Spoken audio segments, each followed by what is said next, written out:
Christmas? I don't have to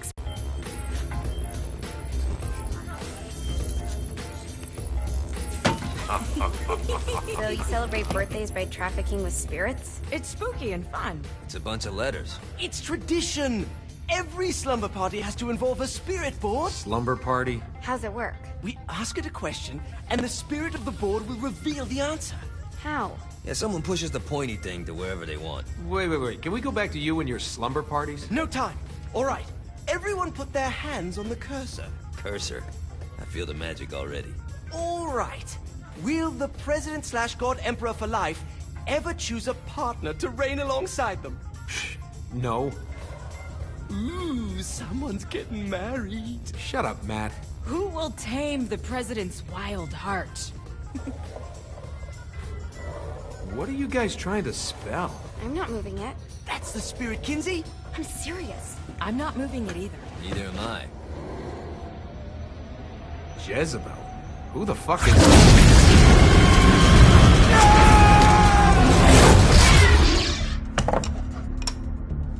Is that not normal? Where'd you get the board? I was going through Signac's artifact collection and found it there. Who did it belong to? Alistair Crowley? Christ. Guys? I think it's laughing at us. Fuck this. I think you're a smart enough piece of wood to see where this is going. Now, you ready to cooperate? That's more like it. You think we can trust it? It's not like we got a lot of options. So what's the plan? We mount up and go in after the boss? No, I do. No sense in what's left of humanity walking right into a death trap. Someone's gotta live to tell the story. That's a stupid plan, Johnny. I'm leaving you in charge. Hell of a plan, Johnny. Are you serious? I'm coming too. Are you kidding me? How do you plan to come back? Yeah, try not to sweat the details. You need someone with you that does. No. It's my birthday. Fine. Alright then. You know where my friend is?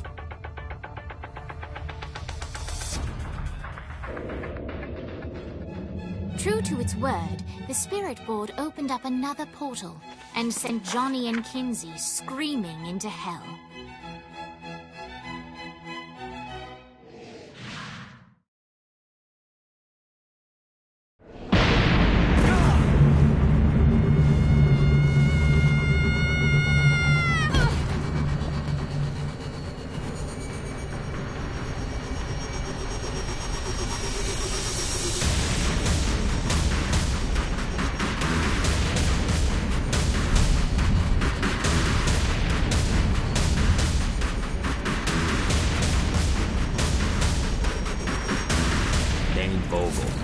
Ultor's behind this, I know it. Ultor and the Saints haven't been enemies in years. You really think he's responsible? You don't know him like I do. The boss put him through a window for a reason. The reason was the boss was kind of fucking crazy back then. That's a fair point. You know how much easier this would be if we just found a car? You know how much easier this would be if you just gave me a second?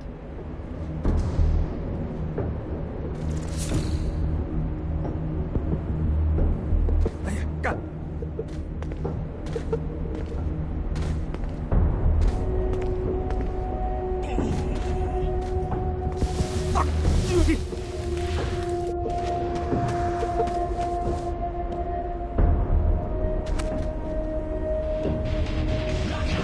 Relax. I'm a professional. Alright. Now how are we gonna find the Ultor building? Biggest building down here, giant Ultor sign on it. I don't think this is a problem. I'll buy that. Keep it coming.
Look at us. Kinsey Kensington and Johnny Gat driving together on a birthday adventure. Are you always this excited? Generally, I'm a misanthrope. I get it.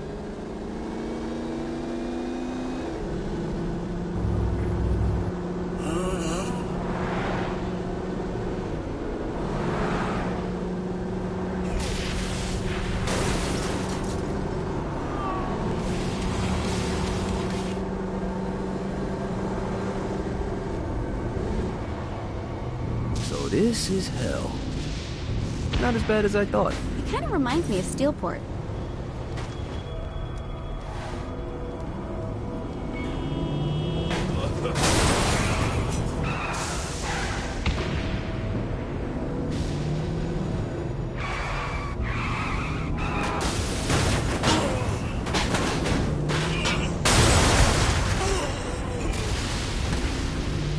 So, what's the plan? Oh yeah. I'm gonna shoot him in the face unless he gives us the boss back. What if Dane doesn't have the boss? I'll probably still shoot him in the face.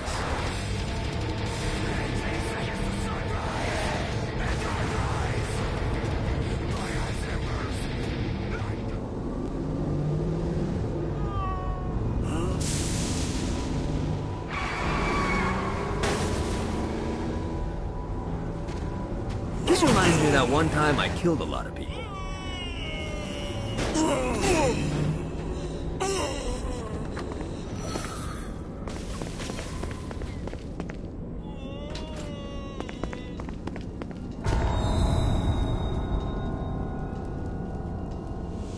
Welcome to hell.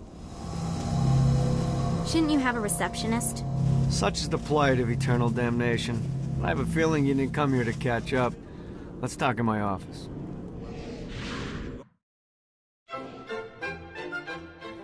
Not even death could stop the enterprising Vogel, who wasted no time in setting up an Ultor branch in the bowels of hell. Dane was eager to fill Johnny in on the ever-shifting politics of land rights in the underworld. But real estate mattered little to Johnny, who only cared where his friend was. Where'd you put the president? I've been trying to explain that. I didn't take them. Bullshit. You expect me to believe you just happened to be the first thing we see in hell? Maybe it's just me, but your thank you sounds more like an accusation. That's probably because he plans to kill you. Okay. I get the trust issues. Can I show you something? The pieces all came together. The president had caused more chaos and destruction than any other in human history. It was only natural that Satan would want them to marry his daughter. They needed a plan, and Johnny had one. I'm gonna shoot the devil in the face. I think you might be skipping some details. No, I said in the face. I like the commitment, but you gotta find a way to get close enough to him in the first place. When's the wedding? I'll just show up And then you'll shoot him in the face. Sorry, but it's a little more complicated than that. These things are tied to the soul. You won't be able to enter without one. So how do we get one? You get his attention. I know some places that are of particular value to the father of the bride. You hit those, you'll get your shot. Wait, why would Satan give out an invitation for destroying his stuff? Oh, he won't, but it should piss him off enough to get him to attack Johnny personally. Either the devil kills Gat and Ultor gets the construction contracts to rebuild what was destroyed, or Johnny kills Satan and I'll have to pay less taxes. It's pretty win-win. That's why you're helping us? To make more money in hell? Hell's what you make of it, sweetie. Works for me. What you got? All right. Satan had entrusted the day-to-day running of hell to 5 archdukes, and Dane knew how to find them all. But beyond that, not everyone in hell was content to go along with Satan's status quo. There were others who shared Dane's ambition for power, and the Ultor mogul knew that the key to unseating Satan lay in gaining their aid. But before Johnny set out to wage war against the Prince of Darkness, Dane had one final gift, an artifact that he had spent fortunes on. Lucifer's cracked halo. This holy relic granted Johnny the majestic wings of the Morning Star. However, he still needed help in learning how to use them.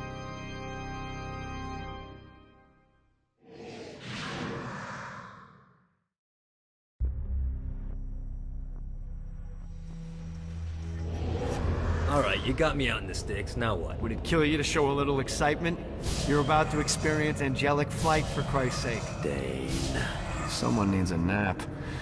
Just collect some soul. Great. Now you should have just enough.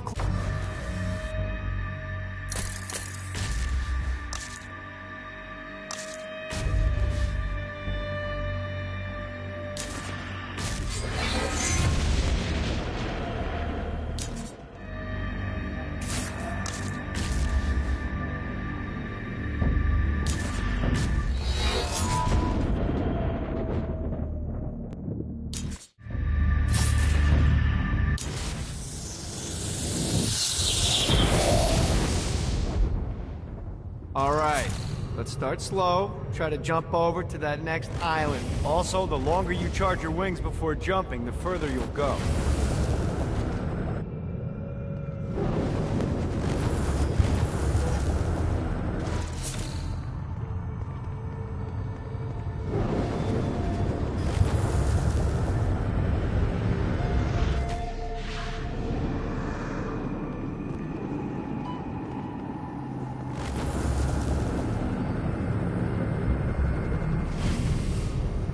Hey, you didn't fuck it up. Good job. Now get up that cliff.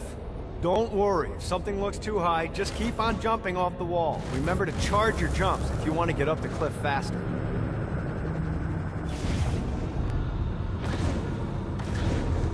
Now it's time to fly. You heard of crawling before walking? Well, in this case, you need to jump before you can fly. Launch yourself in the air with a jump, and then hold your wings out to glide to that next island. I put out some orbs to show you the path. You'll have to dive to reach the next island. Do that by pointing your head down. Don't worry, the rest of your body will follow.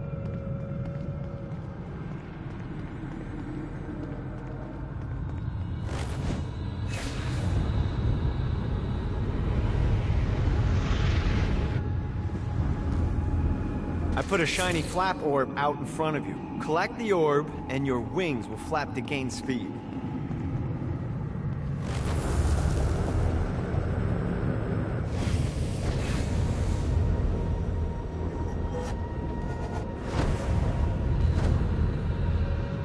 Alright, now try flapping those wings on your own. Do a flap on your way to the next island.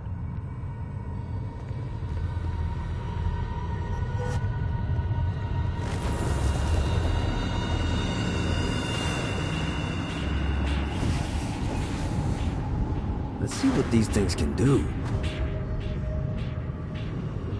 The exact opposite of diving is climbing. Climbing will slow you down and eventually cause you to stall. And trust me, stalling sucks. You can flap while gliding to gain additional speed. So the faster you're going, the higher you can fly. Now try to reach the island up there.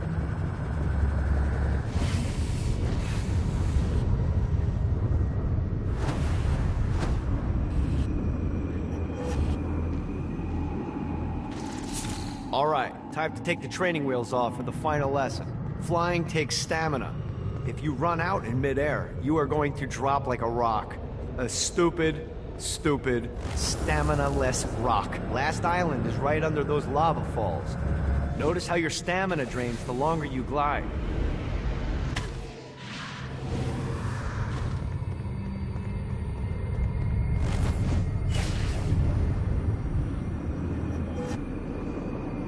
God, this feels good.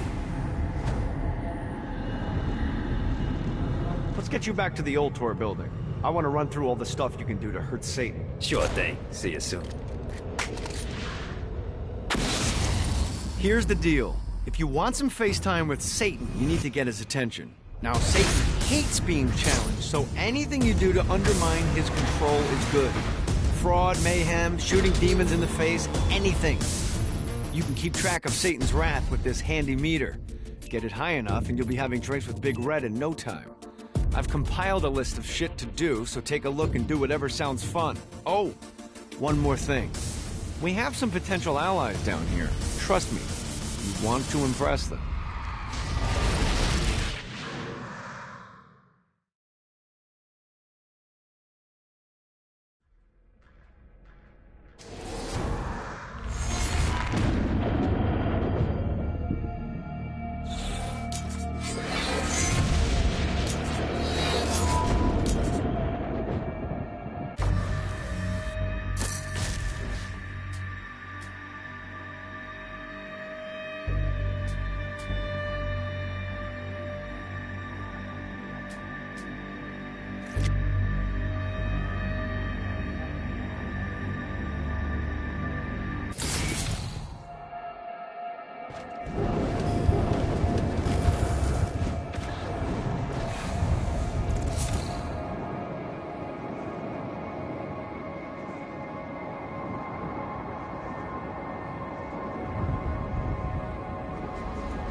A Damsel's Orientation Guide, Chapter 38. Imps. Little bundles of pure sin. These adorable mischief makers serve as perfect pets or slave labor.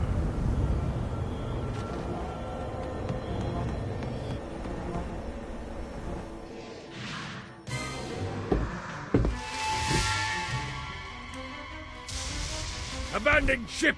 We've been boarded!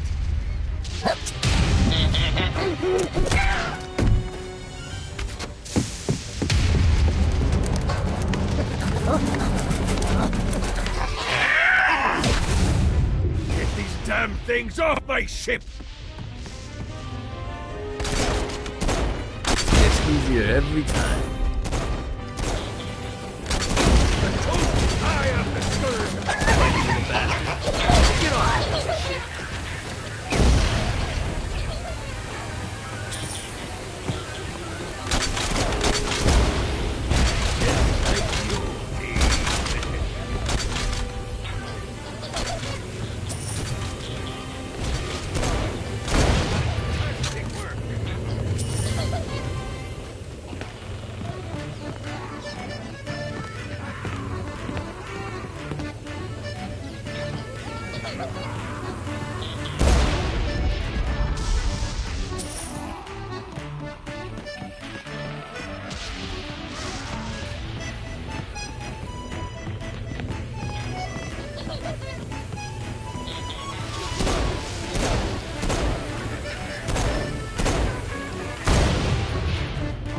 I got a bit of treasure in that chest over there. The weapon you find inside may help with our little imp problem.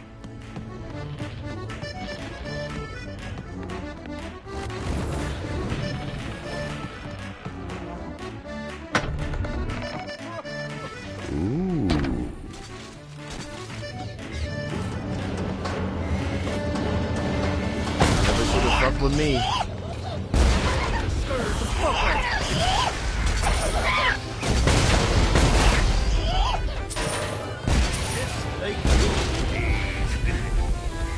I summoned these imps to serve as my crew.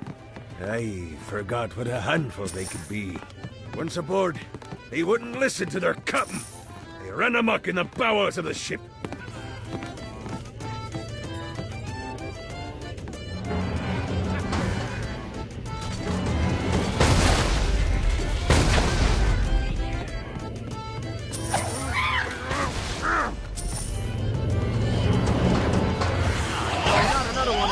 Good God, they're swarming me! Fighting little bastard.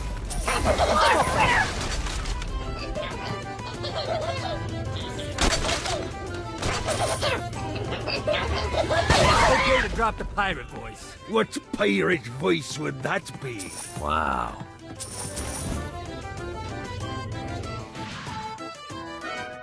Zinyak's destruction of Earth had a profound impact on the afterlife. To heaven, it was a logistical nightmare. St. Peter's meticulous nature drove purgatory wait times to unbearable levels. Meanwhile, in hell, where souls in pain were used as currency, it created a new era of prosperity for the wickedly enterprising. This economic boon resulted in the coffers of hell to be overflowing, which in turn piqued the interest of the most notorious man that sailed the seven seas. Long had Blackbeard been a thorn in Satan's side, robbing tax collectors on a semi-regular basis. But the promise of an immeasurable fortune drove him to be even bolder. An arrangement was reached. Blackbeard would provide information on strategic targets in exchange for a share of the profit. Johnny, who was interested in murder, not money, happily agreed.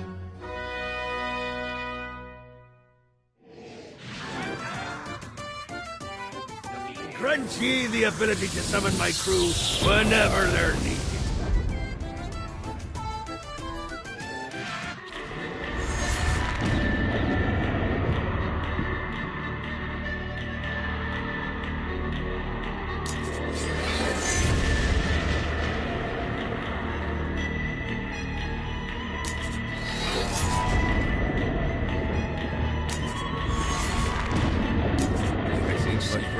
Pretty good.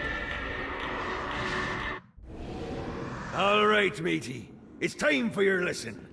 Let's summon me favorite scurvy-riddled hellion, the Imp. Why don't you start off by summoning an Imp to take out those enemies? There you go, matey. Now take down the other. Those ankle biters are vicious. Now let's practice your aim. Take down the demons on the islands.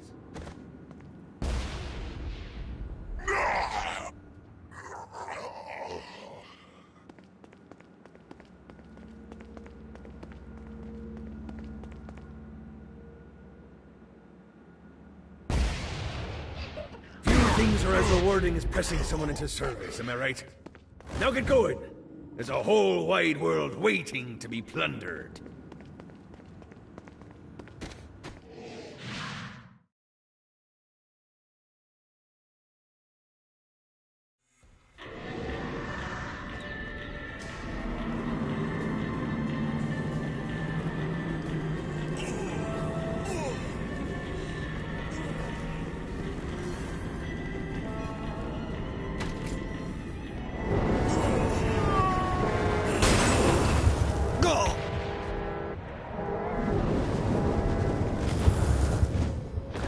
I raided a Centerpol office and found information on where the President is being kept.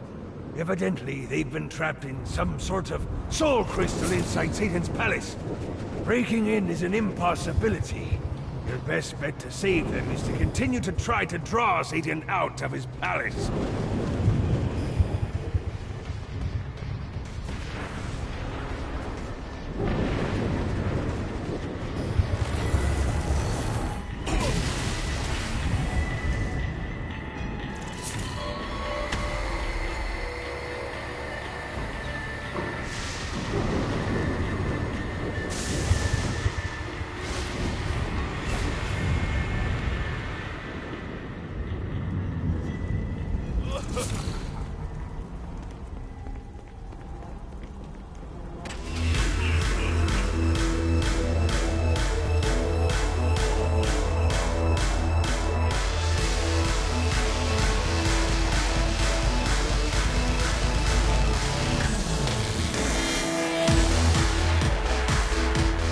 Lights up. William Shakespeare, humanity's greatest playwright, and hell's most diabolical purveyor of entertainment, looks on as a brave mortal on an Orphean quest enters.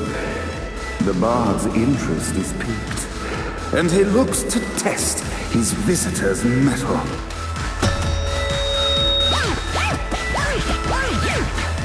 The masked tragedies were used to enemies cowering as they approached, but soon they realized that they faced a foe with courage and nobility, traits uncommon in the fires of perdition.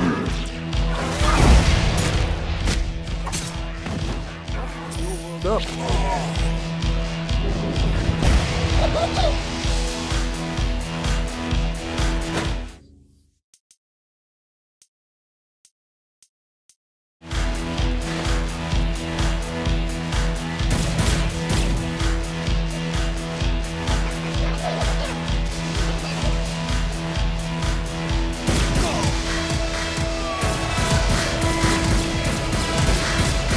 The inciting incident resolved. The time had come for rising action.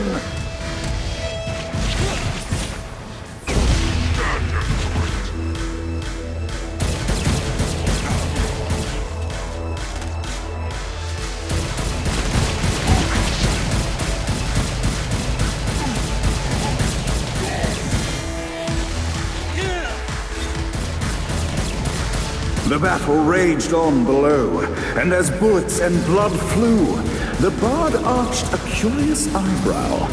Could this mortal be the exact thing that Shakespeare needed?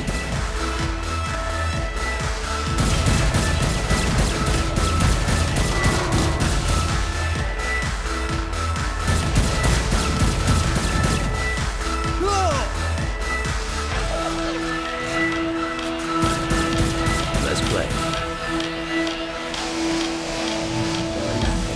This battle's far from over, mortal. Arise! And now, Act 3!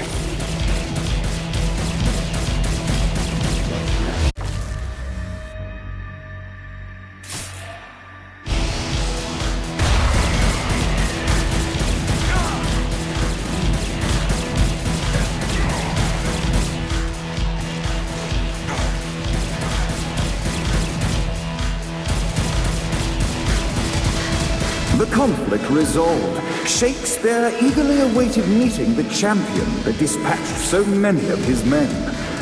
Undoubtedly, they were here for the bard's aim. And while happy endings were not a thing found in hell, Shakespeare always had a soft spot for comedies.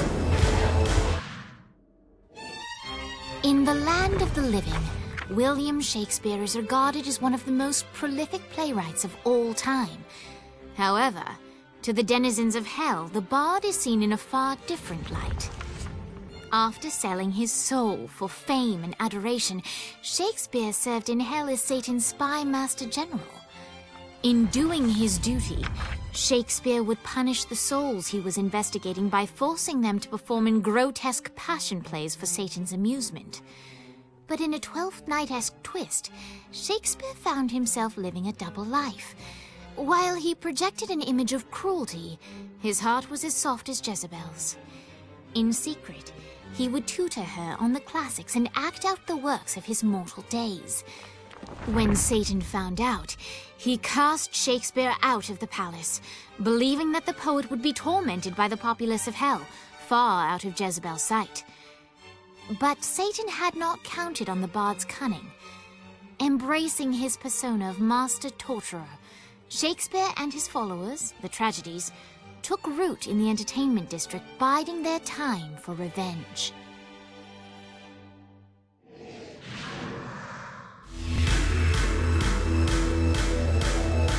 And so Shakespeare called forth the Deus Ex Machina to bestow our protagonist with the arcane power of Force.